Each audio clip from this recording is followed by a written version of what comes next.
Livro e-book cristão feito com muito amor para você. Deixa aquele joinha, curte e compartilhe e se inscreva no canal. Introdução. Quando os fundamentos estão sendo destruídos. O que pode fazer a pessoa honesta quando as leis e os bons costumes são desprezados? O Senhor Deus está no seu santo templo. O seu trono está no céu. Ele vê todas as pessoas e sabe o que elas fazem. Salmo 11, versículos 3 e 4 em nova tradução na linguagem de hoje. A pergunta de Davi não é nossa também? Quando os fundamentos estão sendo destruídos, que pode fazer o justo? Quando a doença ataca, quando o casamento acaba, quando os filhos sofrem e quando a morte nos assalta, o que devemos fazer? Curiosamente, Davi não responde à sua pergunta com uma resposta, mas com uma declaração. O Senhor Deus está no seu santo templo. O seu trono está no céu. Sua intenção é inconfundível. Deus não muda por causa de nossas tempestades. Ele não recua diante de nossos problemas. Ele não se espanta com esses problemas. Ele está no seu santo templo. Ele está no seu trono nos céus. Prédios podem cair, carreiras podem desmoronar, mas Deus não. Destroços e escombros nunca o desanimaram. Deus sempre transformou a tragédia em triunfo. Não foi isso que ele fez com José? Observe José na prisão no Egito. Seus irmãos o venderam. A esposa de Potifar o entregou. Se o seu mundo está desabando, o mesmo aconteceu com José. Ou considere Moisés, cuidando dos rebanhos no deserto. Era isso que ele pretendia fazer com sua vida? Dificilmente. Seu coração batia com o sangue judeu. Sua paixão era liderar os escravos. Por que então Deus o deixou conduzindo ovelhas? E Daniel? O que dizer de Daniel? Ele estava entre os mais brilhantes e melhores jovens de Israel, o que equivalia a ser um cadete de uma famosa academia militar ou estudante de uma faculdade de altíssimo nível. Mas ele e toda a sua geração foram levados de Jerusalém. A cidade estava destruída. O templo estava em ruínas. José estava na prisão, Moisés estava no deserto, Daniel estava preso. Esses eram momentos tenebrosos. Quem poderia ver algo de bom neles? Quem poderia imaginar que a prisão de José era apenas um estímulo para transformá-lo no primeiro-ministro? Quem teria imaginado que Deus estava dando a Moisés um treinamento de 40 anos no deserto, por meio do qual ele lideraria o povo? E quem poderia ter imaginado que Daniel, o prisioneiro, logo seria o conselheiro do rei? Deus faz coisas assim. Ele fez com José, com Moisés, com Daniel, e principalmente, ele fez com Jesus. Em nossos momentos mais difíceis, talvez vejamos o que os seguidores de Cristo viram na cruz. A inocência sacrificada, a bondade assassinada, a fortaleza dos céus atravessada. Mães choravam, o mal dançava, e os apóstolos tinham de se perguntar: o que pode fazer a pessoa honesta quando a lei e os bons costumes são desprezados? Deus respondeu à pergunta deles com uma declaração. Com o rumor da terra e o rolar da pedra, ele os fez se lembrar. O Senhor Deus, está no seu santo templo. O seu trono está no céu. E hoje, devemos lembrar que ele ainda está lá. Ele ainda está no seu templo, ainda está no seu trono, ainda está no controle. E ele ainda converte prisioneiros em príncipes, cativos em conselheiros, e transforma dias difíceis em tempos de descanso. O que ele fez em situações como essas, ele voltará a fazer. Cabe a nós pedir que ele o faça. Nesta obra, faremos perguntas que nos afligem durante momentos difíceis. Quem é o nosso Deus? Onde está Deus em tudo isso? O bem pode resultar do mal? E a oração? Será que Deus realmente está nos ouvindo? Enquanto examinamos juntos essas perguntas, oro para que a paz e o entendimento de Deus toquem o seu coração e tragam cura ao seu espírito. Max Lucado. Capítulo 1. Onde está Deus? Quando acontece uma tragédia, seja pessoal, nacional ou global, as pessoas se perguntam como Deus pôde permitir que tais coisas acontecessem. No que ele estava pensando? Ele realmente está no controle? Podemos confiar a condução do universo a alguém que permite isso? É importante reconhecer que Deus habita uma esfera diferente. Ele ocupa outra dimensão. Os meus pensamentos não são os pensamentos de vocês. Nem os seus caminhos são os meus caminhos. Assim como os céus são mais altos do que a terra, também os meus caminhos são mais altos do que os seus caminhos, e os meus pensamentos mais altos do que os seus pensamentos. Isaías, capítulo 55, versículos 8 e 9. Dê uma atenção especial à comparação implícita. Os pensamentos de Deus não são os nossos pensamentos, nem são como os nossos, nem estamos na mesma vizinhança. Estamos pensando, preserve o corpo. Ele está pensando, preserve a alma. Sonhamos com um aumento de salário. Ele sonha ressuscitar os mortos. Evitamos a dor e procuramos paz. Deus usa a dor para trazer paz. Vou viver antes de morrer, decidimos. Morra para que você possa viver, ele instrui. Gostamos do que enferruja, ele gosta do que dura. Alegramo-nos com nossos sucessos, ele se alegra com nossas confissões. Mostramos aos nossos filhos o astro da Nike exibindo um sorriso de $1 milhão e dizemos, seja como Ronaldo. Deus aponta para o carpinteiro crucificado que tem os lábios manchados de sangue e um dos lados dilacerado e diz, seja como Cristo. Nossos pensamentos não são como os pensamentos de Deus. Nossos caminhos não são como os seus caminhos. Ele tem uma agenda diferente. Habita uma outra dimensão, vive em outro plano. Os céus declaram a glória de Deus. O firmamento proclama a obra de suas mãos. Um dia fala disso a outro dia. Uma noite o revela a outra noite. Sem discurso nem palavras, não se ouve a sua voz.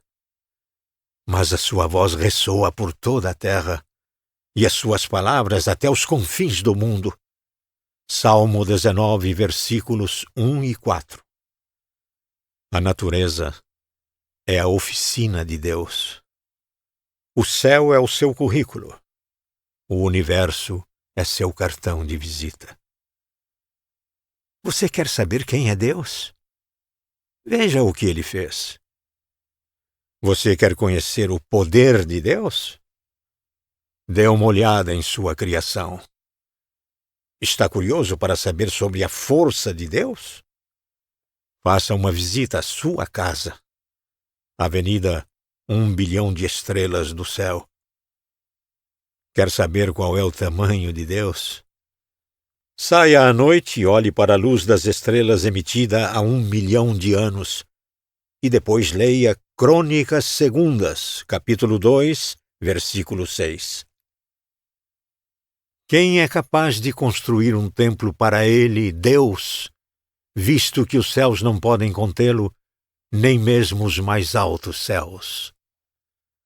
Ele não se contamina com a atmosfera do pecado.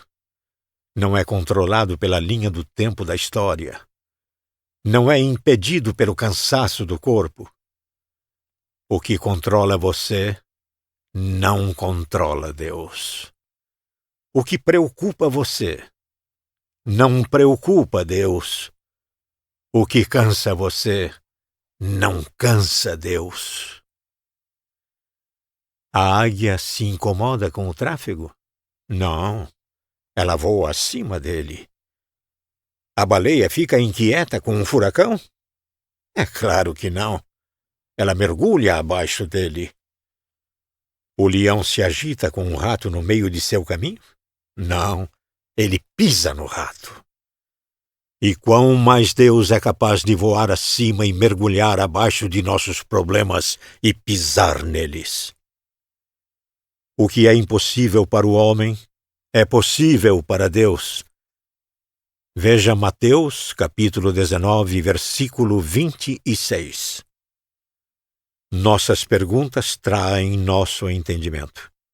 Como Deus pode estar em todos os lugares ao mesmo tempo? Quem diz que Deus está preso ao corpo? Como Deus pode ouvir todas as orações que chegam até Ele? Talvez os ouvidos de Deus sejam diferentes dos seus. Como Deus pode ser o Pai, o Filho e o Espírito Santo? É possível que o céu tenha um conjunto de leis físicas diferente do da Terra? Se as pessoas aqui da Terra não me perdoarem, até que ponto serei eu culpado diante de um Deus santo? Oh, é exatamente o contrário. Deus sempre pode conceder graça quando nós, humanos, não podemos. Foi Ele quem a inventou. Como é vital que oremos munidos do conhecimento de que Deus está no céu. Oremos com uma convicção um pouco menor e nossas orações serão tímidas, superficiais e vazias. Erga os olhos, veja o que Deus fez e observe como suas orações são estimuladas. Esse conhecimento nos dá confiança enquanto enfrentamos o futuro incerto. Sabemos que Deus está no controle do universo e por isso podemos descansar seguros. Mas também é importante o conhecimento de que este Deus, que está no céu, escolheu se inclinar para a terra para ver a nossa aflição e ouvir as nossas orações. Ele não está tão acima de nós, a ponto de não ser tocado por nossas lágrimas. Embora não possamos ver seu propósito ou seu plano, o Senhor do céu está no seu trono e no firme controle do universo e de nossa vida. Assim, nós lhe confiamos o nosso futuro. Nós lhe confiamos a nossa vida. Capítulo 2. O grande amor de Deus. Seu canto fez com que aquilo acontecesse. Inicialmente não notei. Não havia motivos para que eu percebesse algo. As circunstâncias eram comuns. Um pai buscava a filha de 6 anos em uma reunião de escoteiras. Sara gosta da associação de escoteiros. Ela gosta dos prêmios que ganha e do uniforme que usa. Ela entrou no carro e me mostrou seu novo distintivo e alguns biscoitos que haviam acabado de sair do forno. Virei à rua, coloquei sua música preferida e voltei minha atenção para questões mais complicadas que envolviam agendas e obrigações. Mas pouco depois de entrar no labirinto do pensamento, voltei. Sara estava cantando. Cantando sobre Deus. Cantando para Deus. Cabeça para trás, queixo levantado e pulmões cheios. Ela enchia o carro de música. As harpas do céu pararam para ouvir. Aquela é minha filha? Ela parece mais velha. Parece mais velha, mais alta e até mais bonita. Será que dormi e perdi alguma coisa? O que aconteceu com as bochechas gorduchas? O que aconteceu com o rostinho e os dedinhos grossos? Ela está se tornando uma jovem. Cabelos loiros caem sobre seus ombros. Os pés estão balançando sobre o banco. Em algum lugar durante a noite, uma página foi virada e... Bem, olhe para ela. Se você é pai ou mãe, sabe o que quero dizer. Ainda ontem, seu filho usava fraldas. Hoje ele quer as chaves do carro. De repente, seu filho está na metade do caminho para ir para a faculdade e estão acabando suas chances de demonstrar seu amor por ele. E por isso você fala. Foi o que fiz. A música parou e Sara parou. Eu ejetei a fita, pus minha mão no ombro dela e disse: Sara, você é muito especial. Ela se virou e sorriu de modo tolerante. Algum dia um rapaz de pernas peludas vai roubar seu coração e levá-la para o próximo século. Mas nesse momento você é minha. Ela inclinou a cabeça, olhou para fora por um minuto. Depois olhou para mim novamente e perguntou: Pai, por que você está tão estranho? Acho que essas palavras pareciam esquisitas para uma menina de 6 anos. O amor de um pai ou de uma mãe soa estranho aos ouvidos de uma criança. Meu acesso de emoção estava além da compreensão de Sara. Mas isso não me impediu de falar. Não há como nossa mente pequena compreender o amor de Deus. Mas isso não o impede de vir até nós. E nós também inclinamos nossa cabeça. Como Sara, nos perguntamos o que o nosso pai estava fazendo. Do berço em Belém à cruz em Jerusalém, pensamos no amor do nosso pai. O que você pode dizer para esse tipo de emoção? Ao descobrir que Deus preferiria morrer a viver sem você, qual é a sua reação? Como você pode começar a explicar tal paixão? Se você fosse o apóstolo Paulo, não poderia. Você não faz afirmações, não dá explicações. Você faz algumas perguntas. Essas perguntas não são novas para você. Você já as fez antes.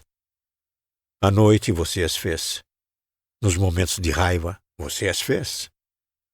O diagnóstico de um médico as trouxe à tona, assim como a decisão no tribunal, o telefonema do banco e as tragédias incompreensíveis que ocorrem em nosso mundo. As perguntas são exames da dor, do problema e da circunstância. Não, as perguntas não são coisas novas, mas talvez as respostas sejam. Se Deus é por nós, quem será contra nós? Romanos, capítulo 8, versículo 31. A pergunta não é simplesmente quem será contra nós. Você poderia responder a essa pergunta. Quem é contra você? A doença, a inflação, a corrupção, a exaustão. As calamidades confrontam e os medos aprisionam. Se a pergunta de Paulo fosse: quem será contra nós? Poderíamos listar nossos inimigos com muito mais facilidade do que lutar contra eles. Mas essa não é a pergunta. A pergunta é: se Deus é por nós, quem será contra nós? Perdoe-me por um momento. 4 palavras neste versículo merecem sua atenção. Ouça lentamente a frase. Deus é por nós. Por favor, pare por um instante antes de continuar. Ouça-o novamente em voz alta. Peço desculpas à pessoa que está ao seu lado. Deus é por nós. Repita a frase 4 vezes, desta vez enfatizando cada palavra. Vamos lá. Você não está com tanta pressa assim? Deus é por nós. Deus é por nós. Deus é por nós. Deus é por nós. Deus é por você. Seus pais podem ter se esquecido de você. Seus professores podem tê-lo ignorado. Seus irmãos podem ter vergonha de você. Mas ao alcance de suas orações está o Criador dos oceanos, Deus. Deus é por você. Não pode ser. Não foi. Não era. Não seria. Mas Deus é. Ele é por você. Hoje, neste momento, neste minuto, enquanto você ouve esta frase. Não é preciso esperar em uma fila ou voltar amanhã. Ele está com você. Ele não poderia estar mais perto do que está neste segundo. A lealdade de Deus não será maior se você for melhor nem menor, se você for pior. Ele é por você. Deus é por você. Vire-se para a linha lateral. Lá está Deus torcendo pela sua corrida. Olhe para a linha de chegada. Lá está Deus aplaudindo os seus passos. Ouça-o nas arquibancadas gritando o seu nome. Cansado demais para continuar? Ele irá carregá-lo. Desanimado demais para lutar? Ele o está levantando. Deus é por você. Deus é por você. Se ele tivesse um calendário, o dia do seu aniversário estaria destacado por um círculo. Se ele dirigisse um carro, seu nome estaria no para-choque. Se houvesse uma árvore no céu, ele gravaria seu nome em sua casca. Sabemos que ele tem uma tatuagem e sabemos o que ela diz. Eu gravei você nas palmas das minhas mãos. Isaías, capítulo 49, versículo 16. Haverá mãe que possa esquecer seu bebê que ainda mama e não ter compaixão do filho que gerou? Pergunta Deus em Isaías, capítulo 49, versículo 15. Que pergunta estranha. Você, mãe, consegue imaginar seu filho mamando e depois, mais tarde, perguntar qual era o nome dessa criança? Não, eu a vejo cuidar de seu filho. Você acaricia seus cabelos, toca-lhe o rosto, cantarola o nome dele repetidas vezes. Mãe consegue se esquecer? De modo algum. Contudo, embora ela possa esquecê-lo, eu não me esquecerei de você. Promete Deus, Isaías capítulo 49, versículo 15. Deus está com você. E sabendo disso, quem é contra você? A morte pode prejudicá-lo agora? A doença pode roubar sua vida? Seu objetivo pode ser levado ou seu valor diminuído? Não. Ainda que o próprio inferno possa se pôr contra você, ninguém pode derrotá-lo. Você está protegido. Deus está com você. Aquele que não poupou seu próprio filho, mas o entregou por todos nós, como não nos dará juntamente com ele e de graça todas as coisas? Romanos capítulo 8, versículo 32. Imagine um homem que se depara com uma criança sendo espancada por delinquentes.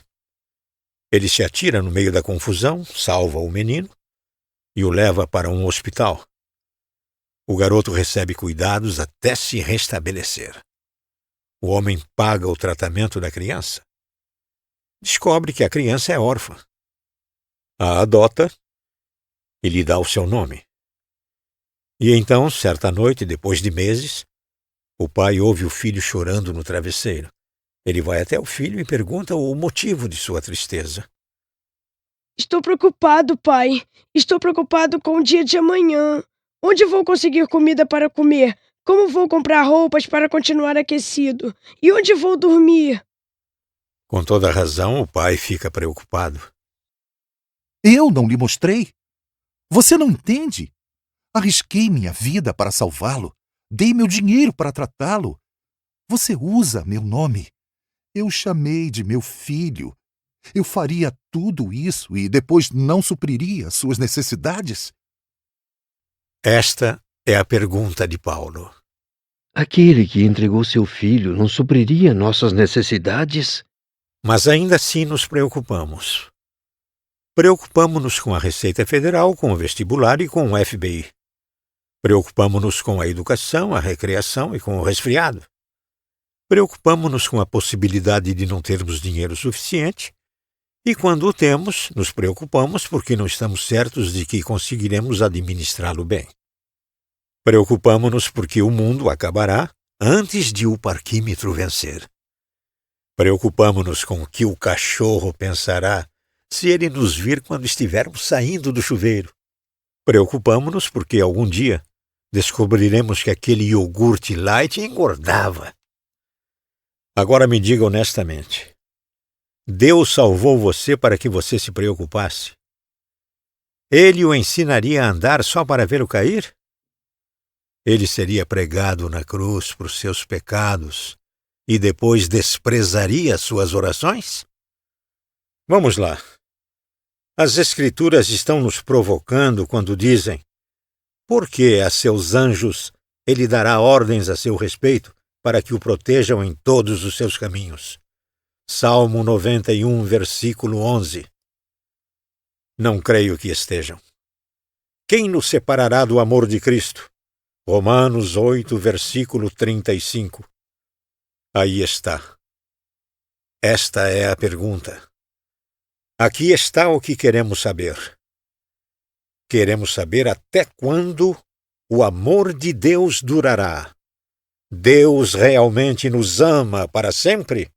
Não só no domingo de Páscoa, quando nossos sapatos estão lustrados e nosso cabelo arrumado. Quero saber, lá no íntimo, todos queremos saber, não é mesmo? Como Deus se sente em relação a mim quando sou um idiota? Não quando estou animado, confiante e pronto para lidar com a fome do mundo. Nessa hora, não. Sei como ele se sente com relação a mim em momentos como esses. Até eu gosto de mim nessas ocasiões. Quero saber como ele se sente com relação a mim quando sou ríspido com qualquer coisa que se move, quando meus pensamentos são terríveis, quando minha língua está afiada o suficiente para cortar uma pedra. Como ele se sente em relação a mim nesses momentos. E quando coisas ruins acontecem, Deus se preocupa? Ele me ama em meio ao medo? Ele está comigo quando o perigo está à espreita? Deus deixará de me amar? Esta é a questão. Esta é a preocupação. Oh, você não diz. Você nem pode saber.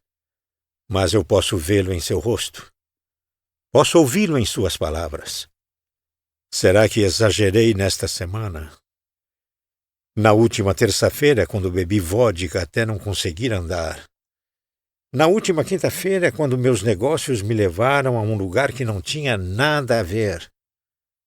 No último verão, quando amaldiçoei o Deus que me criou, enquanto eu estava em pé ao lado do túmulo do filho que ele me deu. Será que fui longe demais? Esperei demais? Falhei demais. Estava duvidoso demais, com medo demais, irado demais com a dor neste mundo. É isso que queremos saber. Quem nos separará do amor de Cristo? Deus respondeu a nossa pergunta antes que a formulássemos. Para que víssemos sua resposta, Ele iluminou o céu com uma estrela. Para que a ouvíssemos, Ele encheu a noite de um coral. E para que crêssemos, Ele fez o que nenhum homem jamais sonhou. Ele se fez carne e habitou entre nós. Ele pôs sua mão no ombro da humanidade e disse: Você é muito especial. Sem estar limitado pelo tempo, Ele nos vê a todos. Desde o lugar mais remoto da Virgínia ao centro empresarial de Londres. Desde os vikings aos astronautas. Desde os moradores de cavernas aos reis. Desde os construtores de cabanas aos mestres de obras. Ele nos vê. Errantes e maltrapilhos, Ele nos viu antes de nascermos. Ele ama o que vê. Transbordando de emoção, vencendo o orgulho, o Criador das estrelas se vira para nós, um por um, e diz: Você é meu filho. Eu o amo muito. Sei que algum dia você se afastará de mim e irá embora. Mas quero que você saiba que já estabeleci um caminho de volta.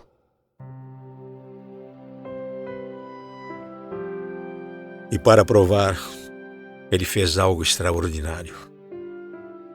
Deixando seu trono, Ele tirou seu manto de luz e se revestiu de pele, da pele humana pigmentada. A luz do universo entrou em um ventre escuro e molhado. Aquele a quem os anjos adoram aconchegou-se na placenta de uma camponesa. Nasceu na noite fria e depois dormiu sobre o feno destinado a uma vaca. Maria não sabia se lhe dava leite ou louvor, mas lhe deu ambas as coisas, uma vez que ele estava, até onde ela podia imaginar, com fome e era santo.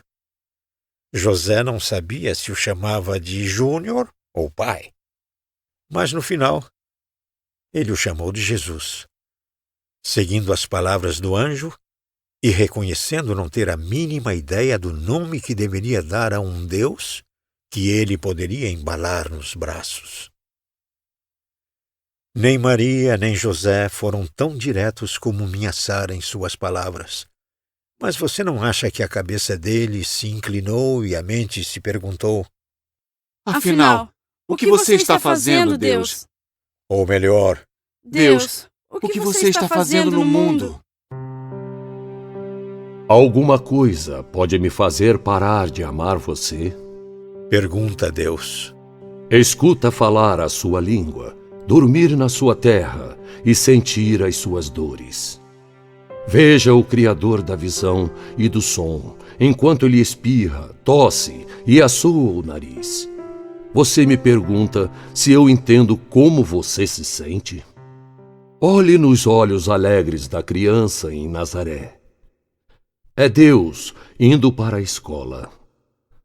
Pense na criancinha à mesa de Maria. É Deus derramando o leite. Você se pergunta: até quando o meu amor durará? Encontre sua resposta em uma cruz cheia de lascas, em uma colina escarpada.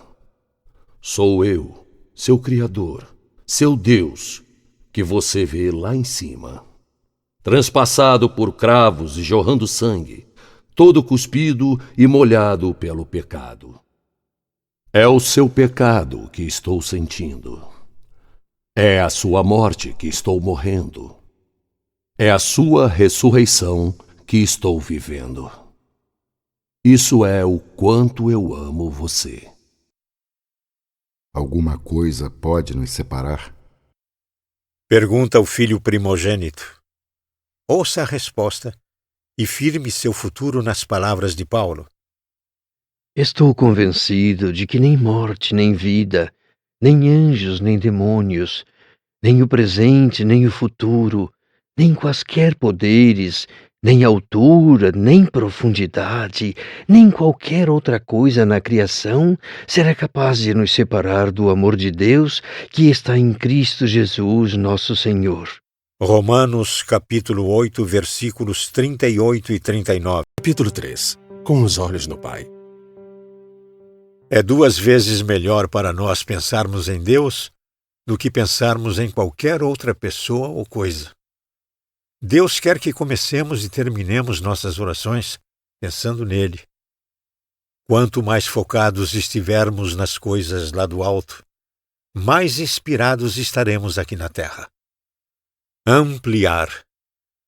Ao ampliar um objeto, você o aumenta para que possa entendê-lo. Quando ampliamos Deus, fazemos o mesmo. Aumentamos nossa consciência acerca dele para que possamos entendê-lo melhor. É exatamente isso que acontece quando adoramos. Tiramos nossa mente de nós mesmos e a colocamos em Deus. A ênfase está nele.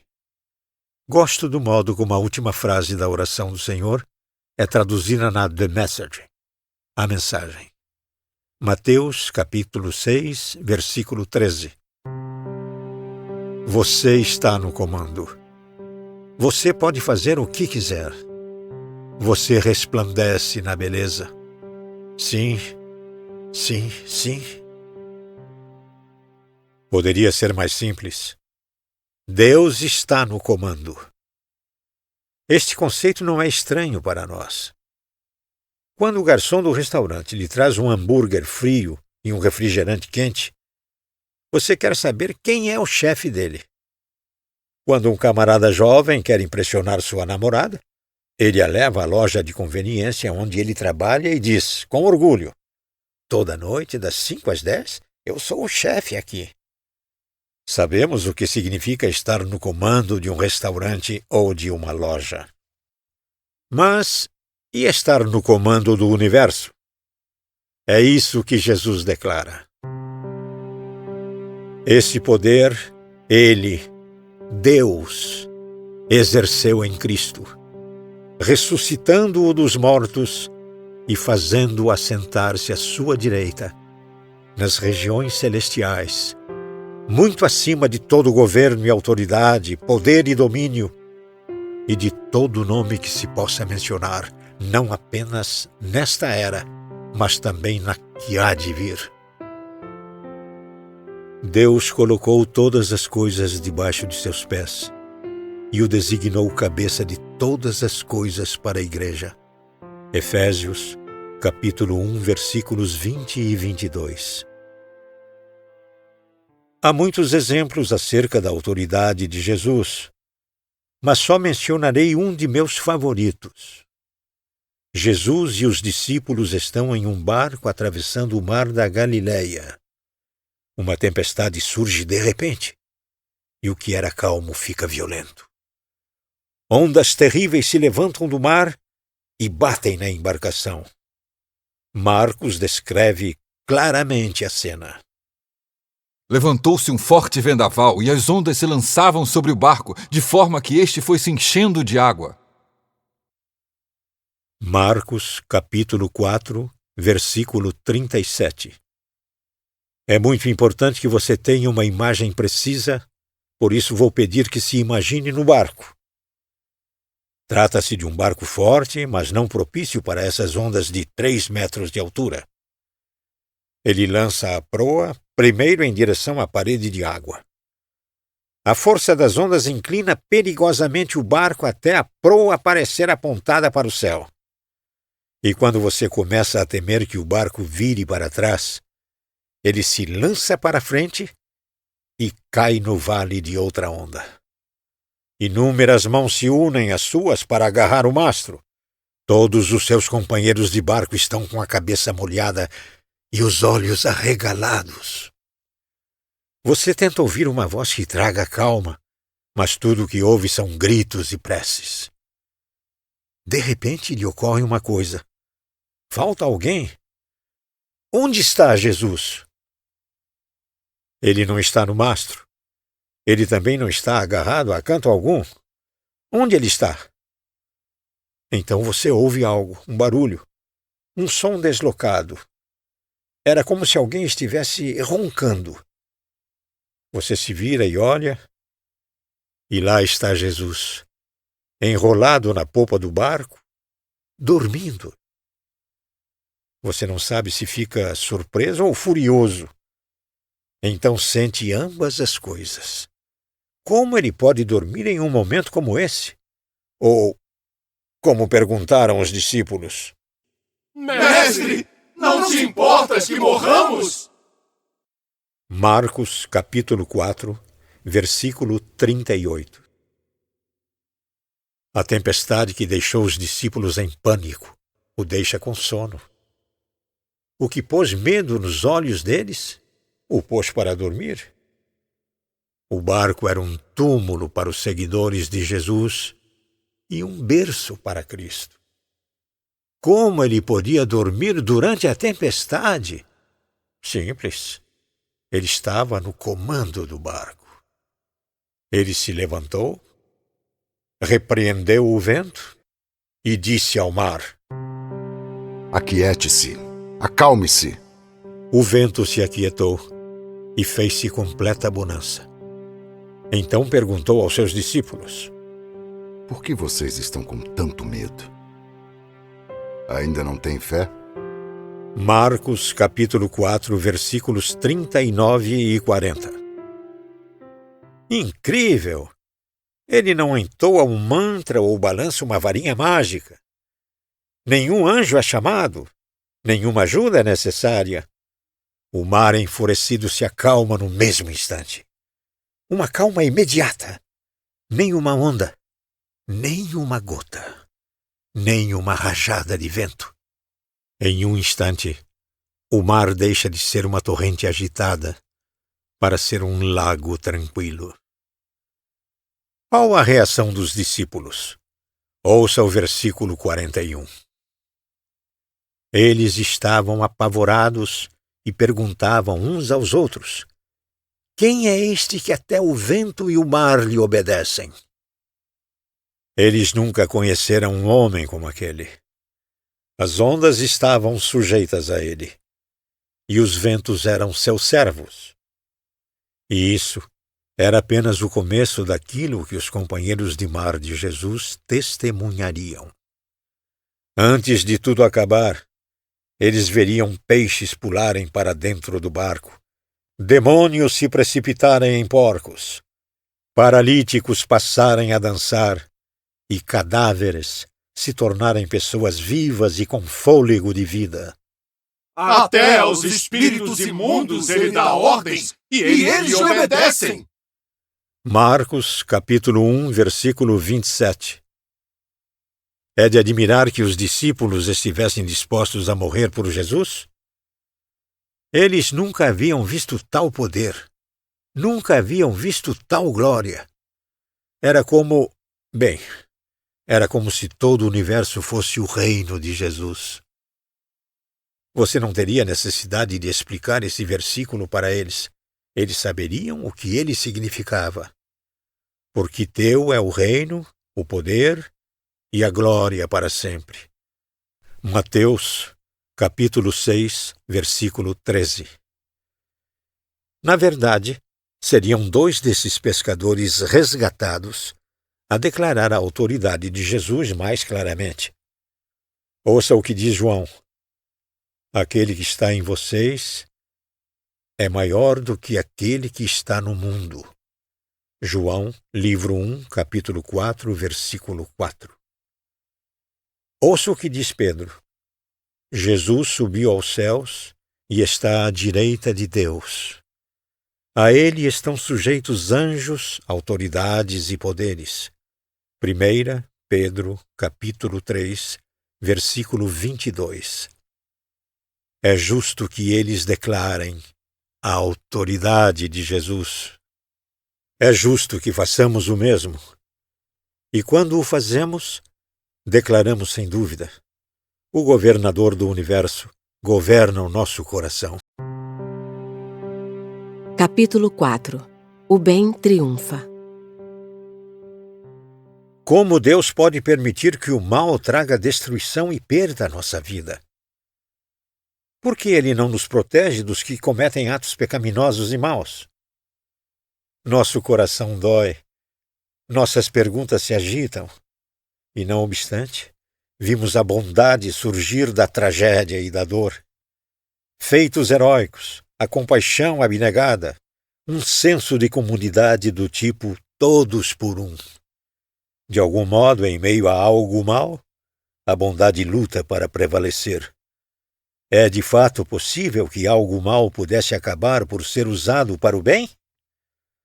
Para responder a essa pergunta, temos de olhar para trás, para o começo do próprio mal. 2 vezes nas Escrituras, a cortina do tempo se abre e nos é concedido um vislumbre da aposta mais insensata da história. Satanás era um anjo que não estava contente de estar perto de Deus. Ele tinha de estar acima de Deus. Lúcifer não estava satisfeito em prestar adoração a Deus. Queria ocupar o trono de Deus. De acordo com Ezequiel, não havia entre os anjos alguém que tivesse a beleza e a maldade de Satanás. Você era o modelo da perfeição, cheio de sabedoria e de perfeita beleza. Você estava no Éden, no jardim de Deus. Todas as pedras preciosas o enfeitavam. Caminhava entre as pedras fulgurantes. Você era inculpável em seus caminhos, desde o dia em que foi criado até que se achou maldade em você. Ezequiel, capítulo 28, versículos 12 e 15. Os anjos, como os humanos, foram criados para servir e adorar a Deus. Foi dado aos anjos, como aos humanos, o livre arbítrio. Do contrário, como eles poderiam adorar? Tanto Isaías como Ezequiel descrevem um anjo mais poderoso do que qualquer humano, mais belo do que qualquer criatura, porém mais tolo do que qualquer ser que já tenha existido. Seu orgulho foi a razão de sua queda. A maioria dos estudiosos aponta Isaías, capítulo 14, versículos 13 e 14, como a descrição da queda de Lúcifer.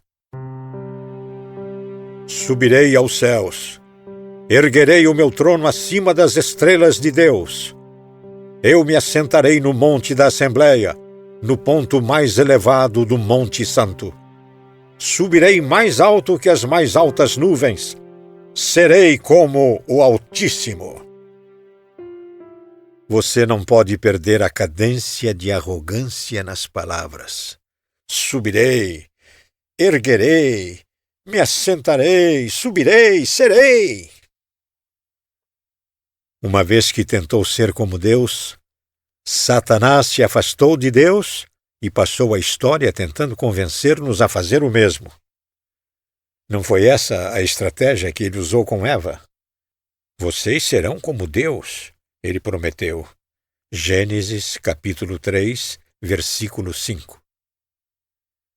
Ele não mudou. É tão egocêntrico agora como era naquele tempo. É tão tolo agora como era naquele tempo. E é simplesmente tão limitado agora como era naquele tempo. Mesmo quando o coração de Lúcifer era bom, ele era inferior a Deus. Todos os anjos são inferiores a Deus. Deus conhece tudo. Ele só conhece o que Deus revela. Deus está em todos os lugares. Eles só podem estar em um único lugar. Deus é todo-poderoso.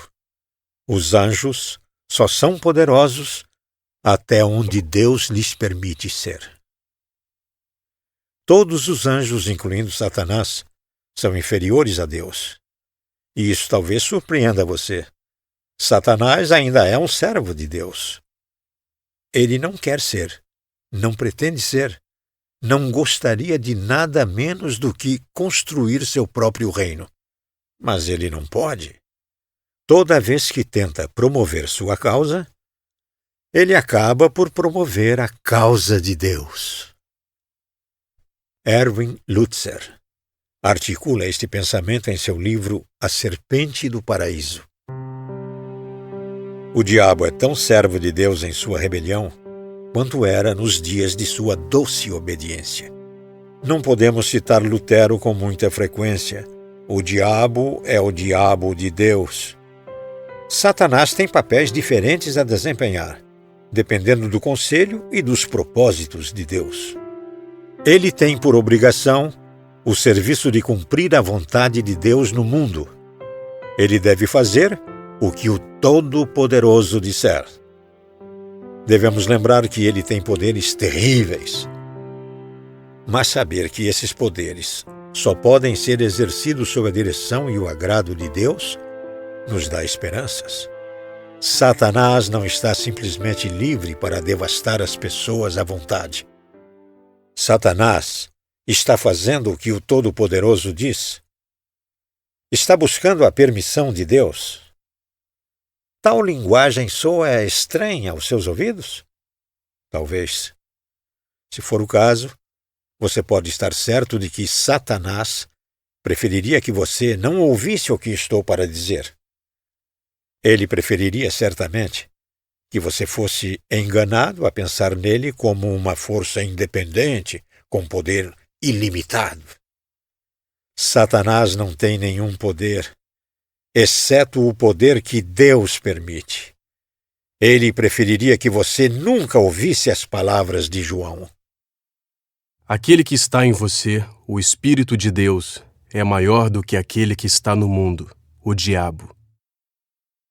1 João, capítulo 4, versículo 4. E ele certamente preferiria que você nunca descobrisse como Deus usa o diabo como um instrumento para promover a causa de Cristo. Como Deus usa Satanás para fazer a obra do céu. Deus usa Satanás para 1. Aperfeiçoar os fiéis. Todos temos a doença do mal. Até o mais manso entre nós tem uma tendência a se admirar excessivamente. Ao que parece, o apóstolo Paulo também. Seu currículo impressionava. Uma audiência pessoal com Jesus, um participante das visões celestiais, um apóstolo escolhido por Deus, um autor da Bíblia. Ele curou os doentes, viajou pelo mundo e escreveu alguns dos maiores documentos da história. Poucos poderiam se igualar a ele em termos de realizações. E talvez ele soubesse disso. Talvez tenha havido um momento em que Paulo começou a se fazer elogios. Deus, que amava Paulo e odiava o orgulho, protegeu Paulo contra o pecado. E ele usou Satanás para isso. Coríntios, livro 2, capítulo 12, versículos 12 e 7. Não nos é dito qual é a natureza do espinho, mas nos é dito qual é o seu propósito: manter Paulo humilde. Também nos é revelada a sua origem: um mensageiro de Satanás. O mensageiro poderia ter sido uma dor, um problema, ou uma pessoa que fosse um tormento. Não sabemos. Mas sabemos que o mensageiro estava sob o controle de Deus. Por favor, escute o que Paulo diz a seguir. 3 vezes roguei ao Senhor que o tirasse de mim, mas ele me disse: Minha graça é suficiente para você, pois o meu poder se aperfeiçoa na fraqueza. Versículos 8 e 9. Satanás e suas forças foram simplesmente ferramentas nas mãos de Deus para fortalecer um servo. Outro exemplo do diabo como servo de Deus é a tentação de Jó. O diabo ousa questionar a estabilidade da fé de Jó, e Deus lhe dá permissão para testá-la. Pois bem, diz Deus, tudo o que ele possui está nas suas mãos. Apenas não toque nele. Jó, capítulo 1, versículo 12. Observe que Deus dá a permissão e estabelece os parâmetros da luta. Jó passa no teste e Satanás se queixa, afirmando que Jó teria caído se fosse forçado a enfrentar a dor. Mais uma vez, Deus dá permissão e novamente dá os parâmetros. Ele está nas suas mãos. Apenas poupe a vida dele. Jó, capítulo 2, versículo 6.